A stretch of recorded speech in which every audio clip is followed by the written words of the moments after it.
नमस्कार दोस्तों, रामायण के 9th एपिसोड में 9वें एपिसोड में आप सबका स्वागत है। आज हम श्री राम जी के और उनके भाइयों के जन्म के बारे में जानेंगे।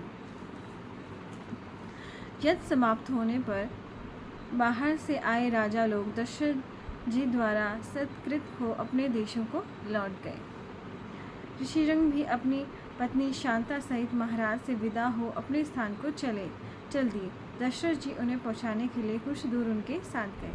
जब भी कोई हमारे घर बड़ा आदमी आता है या हमारे परिजन आते हैं तो हम उन्हें नीचे तक गाड़ी तक छोड़ के आते हैं। ये एक सदाचार का लक्षण है।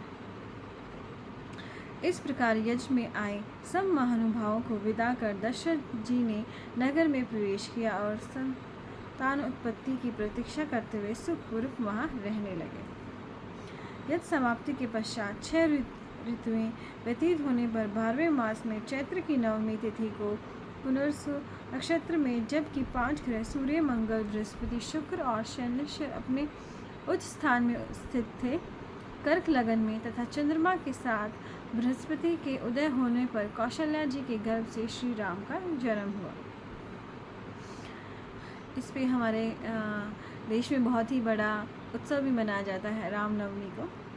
सत्य पराक्रमी भरत केकई के गर्भ से उत्पन्न हुए और सुमित्रा ने लक्ष्मण और शत्रुघ्न को उत्पन्न किया। भरत जी का जन्म पुष्य नक्षत्र और मीन लगन में हुआ। आश्लेषा नक्षत्र और कर्क लगन में सूर्योदय होने पर लक्ष्मण और शत्रुघ्न का जन्म हुआ। इनके जन्म अवसर पर समागान कृत्यों ने मधुर गान किया। अप्सराएं नाचने लगी, उत्तम जाति के नगाड़े बजाए जाने लगे, ऊपर से फूल बरसाने लगे। उस समय अयोध्या में एक उत्सव मनाया गया जिसमें स्त्री और पुरुषों की अपार भीड़ थी। मार्ग स्त्री पुरुषों से भरपूर थे। इस उत्सव में महाराज दशरथ ने सूत, मागध और बंदी गणों को पारितोषिक दिए और ब्राह्मणों को धन तथा सहस्रों गौदान प्रदान किए। अब पहले ब्राह्मणों को धन और गाय दान दी जाती थी। क्यों दान दी जाती थी? क्योंकि गाय से हमारा पूरा शरीर स्वस्थ रहता है। गाय के दूध से हमें बहुत अच्छा लाभ होता है, उसके घी से लाभ होता है, उसके गौमूत्र, गोबर और घी, दूध और दही से मिलाकर एक साबुन बनता है जिसे हम अपनी त्वचा पे लगा के शुद्ध करते हैं, तो उससे हमें कोई भी स्किन की प्रॉब्लम नहीं होती है। और मैंने उसका इस्तेमाल किया है, बहुत अच्छा एक एनर्जी फील होती है। आजकल क्या है, जब भी आप नहा के आते हैं तो वो केमिकल वाले साबुन से नहाते हैं तो उससे हमारी एनर्जी और डाउन हो जाती है। आप स्वच्छता तो महसूस करते हैं लेकिन उससे आपकी एनर्जी पूरी क्या बोलेंगे उसको, पूरी निकल जाती है। तो ऐसा साबुन का इस्तेमाल करें जिसमें झाग ना होता हो। जो उपटन की तरह जो साबुन आता है उसे आप यूज़ करें तो आप देखेंगे कि आपकी जो स्किन है वो ग्लो करेगी और आप में एनर्जी महसूस होगी। यहाँ तो एक गौशाला से आता है वो साबुन, तो मुझे वो बहुत अच्छा लगता है। 11वें दिन बीत जाने पर चारों बालकों का नामकरण संस्कार किया गया। कौशल्या के पुत्र का नाम राम, केकई के पुत्र का नाम भरत रखा गया।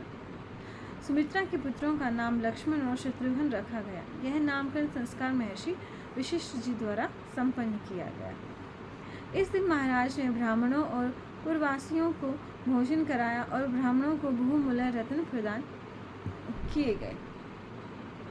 अब जब भी हमारे यहाँ कोई फंक्शन होता है तो हम सबको खाना खिलाते हैं। क्यों? क्योंकि जब हम खाना खाते हैं तो उसको बोलते हैं पेट पूजा। मतलब आपने यज्ञ किया, पूजा की, फिर आपने सबको खाना खिलाया, मतलब सबकी पेट की पूजा हुई। मतलब अन्नदान बहुत ही महान दान होता है, तो हमें करते रहना चाहिए।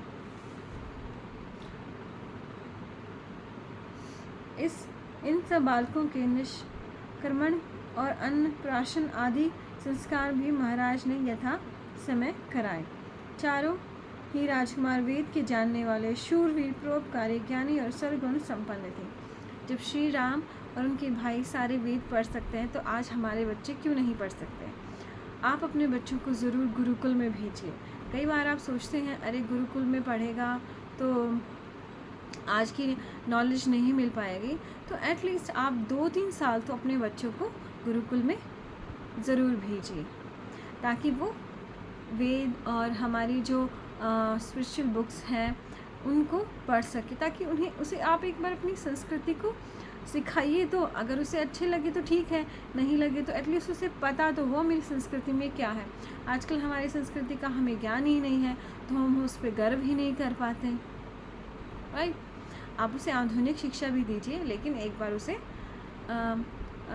अपनी जो आध्यात्मिक शिक्षा है, हमारी संस्कृति है, उसे भी पढ़ाइए, क्योंकि आपको एक अच्छा बच्चा चाहिए, एक सिर्फ पढ़ा लिखा बच्चा नहीं चाहिए, हमें अच्छा बच्चा भी चाहिए। तो जैसे गुरुकुल में 6th और 5th क्लास से एडमिशन होते हैं, तो आप 2-3 साल रख लीजिए, 8th क्लास तक उसे रख लीजिए गुरुकुल में। 3 साल में वो बहुत कुछ सीख जाएगा। तो ऐसा है। तो मैं अपनी पुत्री को 6th क्लास से गुरुकुल में पढ़ाने वाली हूँ। देखते हैं उसे पसंद आता है या नहीं। एटलीस्ट 1 साल तो मुझे उसे पढ़ाना ही है। अगर आगे उसे पसंद आया तो मैं और भी कोशिश करूँगी। उनमें भी महातेजस्वी और सत्य पराक्रमी श्री राम निर्मल चंद्रमा की भांति सबके प्यारे थे। शोभा को बढ़ाने वाले लक्ष्मण जी बाल्यकाल से ही लोकहितैषी श्री राम के अति प्रिय थे। कांति संपन्न लक्ष्मण जी श्री राम को अपने से भी बढ़कर मानते थे। वे राम के बहिर्गत दूसरे प्राण ही थे। श्री राम को लक्ष्मण के बिना नींद भी नहीं आती थी और लक्ष्मण को दिए बिना वे कभी कोई मीठा पदार्थ भी नहीं खाते थे। जब श्री राम घोड़े पर सवार हो शिकार खेलने जाते और लक्ष्मण जी धनुष हाथ में लेके उनके पीछे हो लिया करते थे। मतलब श्री राम और लक्ष्मण जी में बहुत ही प्रेम था। इसी प्रकार भरत शत्रुघ्न को प्राणों से भी अधिक प्रिय था। जब वे चारों राजकुमार ज्ञान संपन्न, सब गुणों से युक्त, लज्जाशील, कीर्तिमान, स्वर विषयों में निपुणता और दीर्घदर्शी हुए, तब उनके प्रभाव और तेज देखकर दशरथ ऐसे प्रसन्न हुए जैसे ब्रह्मचारी लोकपालों से। अब गुरुकुल में ही आपको सारे गुण आ सकते हैं। देखिए, ज्ञान संपन्न, पढ़ाई तो होती है, सब गुणों से युक्त, मतलब उन्हें खुद से रहना आ जाता था, अपने कपड़े फोल्ड करना, खाना बनाना, घर की सफाई करना, क्योंकि गुरुकुल में सब वो लोग ही करते हैं, तो हर गुण आ जाता था उन्हें। कीर्तिमान, सर्व विषयों में निपुणता, दीर्घदर्शी, आगे क्या करना, क्योंकि वो खुद ही संभालते थे गुरुकुल में, तो आगे हमें उस पूरे साल में हमें कितना खाद्य पदार्थ चाहिए, कितना ईंधन चाहिए, सब वहाँ सिखा देते थे। एक मैनेजमेंट पूरी आ जाती थी बच्चों को। वे नरसिंह से भी वेद अध्ययन में रत, प्रीति सेवा में तत्पर और धनुर्विद्या में अति प्रवीण हो गए थे, और उन्हें वहाँ पे सेवा का भाव भी आता है। आजकल बच्चों में यही है, वो सेवा नहीं करना चाहते हैं, वो अपने माँ बाप का कहा नहीं मानते, क्योंकि उनमें वो सेवा का भाव आया ही नहीं है, राइट। तो मैं आशा करती हूँ आपको पसंद आया होगा, और श्री राम और लक्ष्मण की तरह आप भी अपने बच्चों को गुरुकुल में भेजें।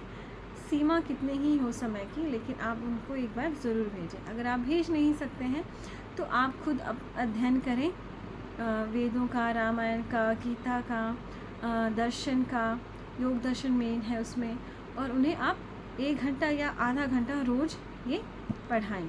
आप भी पढ़ें और उनको भी पढ़ाएं। धन्यवाद।